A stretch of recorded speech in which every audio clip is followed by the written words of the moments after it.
وقت بھیگتا ہوا سرک رہا ہے، رک نہیں رہا۔ گھڑی کی ٹک ٹک لوہار کے اوزار جتنی وزنی لگ رہی ہے۔ عکس کو بار بار دیکھتے ہوئے ایک شہزادی اپنی زلف سنوار رہی ہے، پاؤں میں رقص کرتی پائل کو خاموش رہنے کی تنبیہ کر رہی ہے۔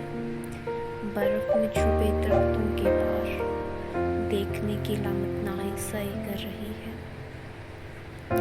انتظار ہے کہ بڑھتا جا رہا ہے۔ ایک دن، 2 دن، 3 دن، یوں کرتے 3 ماہ بیت گئے۔ لوہار کا اوزار اب بجتے بجتے تھک رہا ہے۔ پائل کا رقص اب خاموشی کی چاپ کو چھو رہا ہے۔ زلف کا ایک ایک موتی نوحہ بنا ہے۔ شہزادی جب چپ چاپ طلسم کدے سے باہر آ کر ایک ویران سڑک پر ہر سو دیا جلائے خود بھی مانندے شمع چل رہی ہے۔ لیکن کیا شہزادہ کسی طلسم کدے کی قید سے کبھی شہزادی کو لینے آ سکتا ہے؟